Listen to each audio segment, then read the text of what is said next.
Good morning India. दोस्तों नमस्कार। दोस्तों मैं नैना। ये कुछ दिन चंद दिन नवरात्रि की वजह से मैं व्यस्त थी, तो आप सबके लिए मेरी द्वारा लिखी गई प्यारी प्यारी कहानियाँ आप तक नहीं पहुँचाई, तो उसके लिए माफ़ी चाहूँगी। लेकिन आज की कहानी आपको बहुत ही पसंद आएगी। तो चलो ज़्यादा देर न करते हुए मैं आपको एक दूसरा और इंटरेस्टिंग सी कहानी पे शुरू करती हूँ। ये कहानी मेरे खास दोस्त राहुल की है, जिसकी ज़िंदगी की चैन और नींद सब उड़ाने वाली किस तरह से धोखा दिया, और फिर जो कि ये कहानी काफ़ी इंटरेस्टिंग होगी। तो शुरू करते हैं।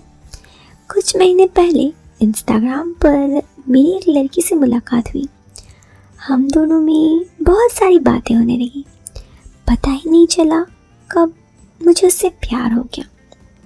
हम दोनों रिलेशनशिप में आ गए। जॉब के कारण मैं दूसरे स्टेट में रहता हूँ, तो उससे मिलना नहीं हो पाता था।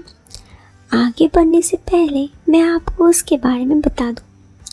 उसका नाम रानी था। वो दिखने में ठीक ठाक ही थी, मगर फिकर काफ़ी सही था। एक दिन छुट्टी लेकर मैंने उससे मिलने के लिए जाने का प्लान बनाया।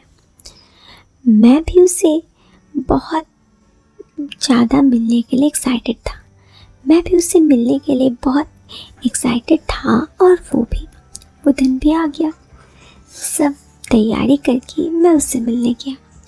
उस दिन हमारी मुलाकात औपचारिक हुई। हम दोनों ने साथ में लंच किया। उसके दौरान अचानक से कुछ ऐसा हुआ कि मेरी नज़र उसकी तरफ थी। वो काफ़ी अच्छी लग रही थी। ऐसा लग रहा था कि वो काफ़ी अच्छी है। मैंने सोचा, जब ये खुद ही ऐसे मौका दे रही है तो मैं भी पीछे क्यों हटूँ। तो मैंने फटाफट लंच किया और उससे कहा, चलो हम कहीं और चलते हैं।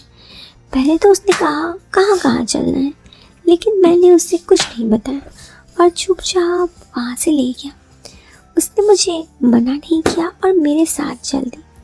हम दोनों एक कॉफ़ी शॉप में गए, जहाँ पूरा अंधेरा था।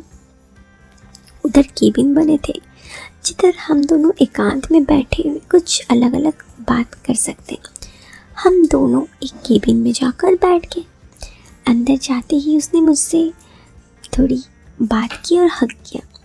वो काफ़ी अच्छी थी और मैं उससे मिलकर बहुत अच्छा लग रहा था। कुछ देर ऐसा ही चलता रहा और हम दोनों थोड़े करीब भी आए। मैं उससे थोड़ी करीब आ रहा था, तो वो भी कुछ नहीं कह रही थी। कुछ देर यूं ही पल भी था। वो थोड़ी मना करने लगी, लेकिन उसकी नाम में कहीं ना कहीं हाँ थी, इसलिए वो बात मैं समझ रहा था। थोड़ी देर इसी तरह हम दोनों ने एक दूसरे के साथ बिताए। एक दूसरे से करीबियाँ बनती गई। फिर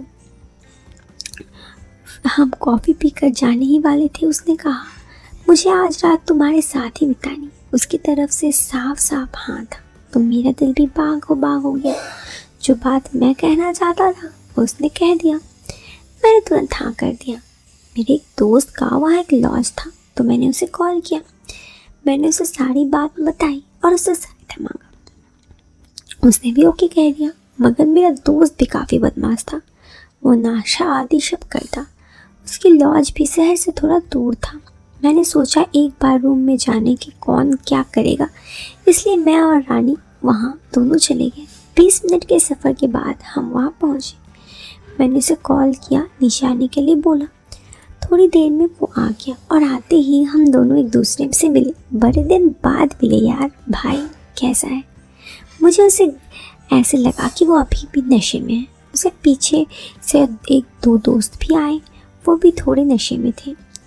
वे लोग रानी को देख रहे थे। मेरे दोस्त का नाम राहुल और अन्य दोस्त सुमित और शुभम रानी को तरफ ही देख रहे थे। तभी मैंने कहा, राहुल मुझे रूम दिखा दे। वो कहने लगे, हाँ दिखाता हूँ, वैसे भाभी जी से तो बात करा दे। मैं कुछ कहता कि रानी से बात करने लगे। फिर थोड़ी देर बात करने के बाद उसने कहा, भाभी जी सही है यार, चलो अब तुम्हें रूम दिखाता हूँ। हम दोनों रूम में आ गए। रूम में मैंने सब देखा और उनको जाने के लिए कह दिया। वो सब चले गए। मैंने कमरे का दरवाज़ा बंद किया और हम दोनों एक दूसरे से बातें करने लगे। तभी दरवाजे में दस्तक हुई। मैंने दरवाज़ा खोला तो सुमित, राहुल और शुभम सामने खड़े थे। उनके हाथ में कोल्ड ड्रिंक्स के ग्लास थे। राहुल ने कहा, तेरे भाई तेरे लिए कोल्ड ड्रिंक्स लाए, चल पीते हैं। मैंने मना किया, उसने कुछ नहीं सुना और अंदर आ गया। वो बेड पर बैठ गया और रानी से कहा, आओ भाभी जी आप भी बैठ जाओ। रानी मेरी तरफ देखी तो मैंने उसे इशारा कर दिया। वो बैठ गई। फिर उसने मुझे और रानी को एक एक ड्रिंक दी। उन्होंने भी एक एक ले ली। कुछ टाइम तक हम सब बात करते और वक्त ऐसे ही निकल गया। थोड़ी देर में ही हमारी ड्रिंक्स ख़त्म हुई। मैंने उसे जाने के लिए बोल दिया। उन्होंने कहा ठीक है। वे बाहर निकल गए। मैं उनके पीछे पीछे जाकर डोर बंद कर दिया। उसने धीरे से कहा, डोर ओपन ही रहने दे, मैं बाहर से लॉक कर जाता हूँ। मुझे पता नहीं क्या हुआ, मैंने उसे हाँ कर दिया। वो बाहर से दरवाज़ा बंद करके चला गया। फिर मैं और रानी अंदर आ गए और एक दूसरे से बात करने लगे। कुछ देर बाद हम दोनों का सर दर्द कर रहा था और नींद आ रही थी। रानी ने कहा, यार मुझे ना कुछ भारीपन हो रहा है, मुझे कुछ देर नींद आ रही है। मुझे भी कुछ ठीक नहीं लग रहा था, मुझे भी नींद आ रही थी। कुछ ही पलों में हमारी नींद लग गई। फिर कुछ देर बाद मुझे कुछ हलचल आवाज़ आई, लेकिन क्या हो रहा था ये पता ही नहीं चला। मेरी आंखें खुली नहीं रही थी। मैंने ध्यान से सुना तो कुछ आवाज़ें आ रही थी। मैंने सोचा इतनी रात को कैसी आवाज़ है। मैंने थोड़ी कोशिश करके आँख खोली तो देखा कि रानी वहाँ नहीं है। कुछ तो गलत तो नहीं था, लेकिन मुझे समझ में नहीं आया था क्या है। रूम का दरवाज़ा बंद था, अंदर कैसे देखूं कुछ समझ में नहीं आ रहा था। खैर मैं इतने नींद में था। सुबह उठा तो मेरी आंखें अभी भी भारी थी। रानी मेरे बगल में थी। मैं वहाँ से उठकर बाहर आ गया। लेकिन एक बात जो मुझे समझ में नहीं आई कि आखिर ऐसे ड्रिंक्स में क्या थे। मुझे आज भी वो चीज़ थोड़ी अजीब लगती है। लेकिन मैंने रानी से इस बारे में कई दफ़ा बात करने की कोशिश भी की। वो इस बारे में कुछ बात ही नहीं करना चाहती है। खैर दोस्तों, ये थी मेरी ज़िंदगी की एक सच्ची दास्तां। आपको ये कहानी कैसी लगी कमेंट बॉक्स में कमेंट करके ज़रूर बताना। ये कहानी मेरे दोस्त राहुल की है जो मैंने आप सबको सुनाई। वैसे दोस्तों, अब से हमारे चैनल पर नई वीडियो रोज़ाना आती रहेंगी। आप हमारे चैनल पे आकर कहानियाँ ज़रूर सुनें। ये कहानियाँ आपको ज़रूर पसंद आएंगी क्योंकि ये कहानियाँ होती ही इतनी इंटरेस्टेड है। चलो दोस्तों, इस वीडियो से मैं आपसे लेती हूँ अलविदा। फिर मिलते हैं एक नई वीडियो में। आप अपना ध्यान रखना, खुश रहना, मुस्कुराते रहना। और हाँ, अगर आपने अभी तक हमारे चैनल को सब्सक्राइब नहीं किया है तो सब्सक्राइब ज़रूर करना।